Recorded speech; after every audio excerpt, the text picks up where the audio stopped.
starts in 1977.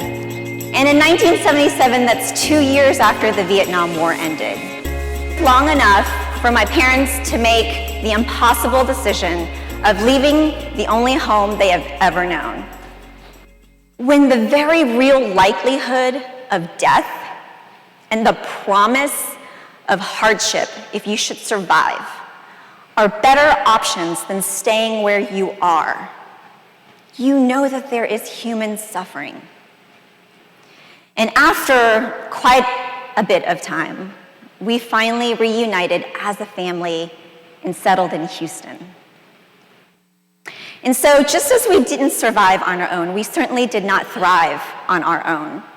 It took a whole community of people and organizations such as the ones that are represented here today to believe in us and to see our humanity. And so for that, we are proud Americans, and we are enthusiastic contributors to our communities and to our country.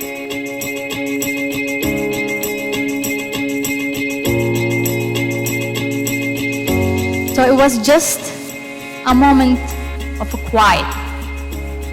Then the shooting starts. Bullets everywhere, cars turning, screaming, kids crying. I didn't know what was happening.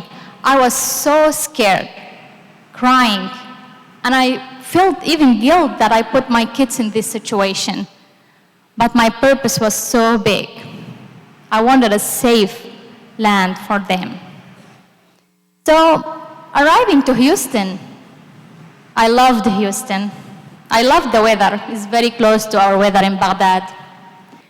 I graduated with an honor degree in science and applied math. Then I transferred to University of Houston for petroleum engineering. Very soon I will graduate, and I will start my master program. Be determined, have faith, and help others by changing their dreams to goals on reality. Let's all stand for humanity. Everyone should have the right to dream.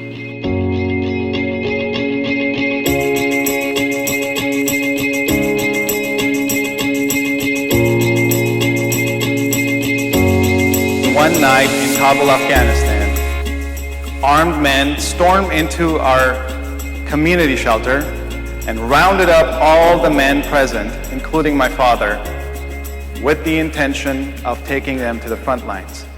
Anyone who resisted was either tortured or killed right there on the spot as an example for others.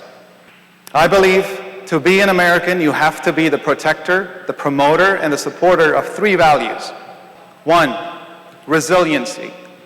2, hard work. 3, optimism about future. As refugees, I believe sometimes we have to work twice as hard as anyone else. We still have to learn the language, the culture. But when we came to Houston, the city embraced us. The city welcomed us.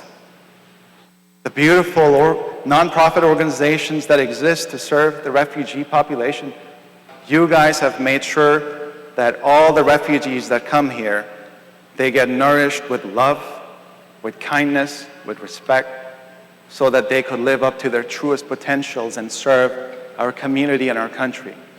And if we don't take the responsibility to protect, to promote and support those values, and embrace all these people who are coming from different parts of the world who are so much similar to us, if we don't take that responsibility, no one will.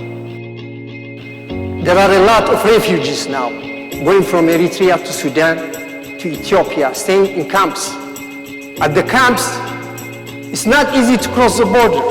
After you cross the border, in the camps, there are a lot of human traffickers, smugglers who want to take you, ask you for money, they torture you. I'm the luckiest one. I came to the United States as a refugee with my 2 children and my beautiful wife. But I can't forget all these horrible things that happen to our refugees. And since being in America, I've realized that we're all just a collection of stories, and that every single story deserves to be told. And with every story comes a different perspective.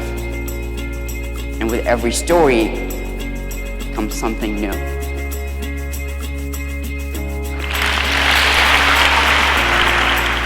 Regardless of where you come from, regardless of your faith, regardless of your language that's spoken, I want you to know, as mayor of the city of Houston of 2.2 million people, if you are within our 640 square miles or just beyond, you are a Houstonian, and we are very glad to have you in our city. Thank you for being here.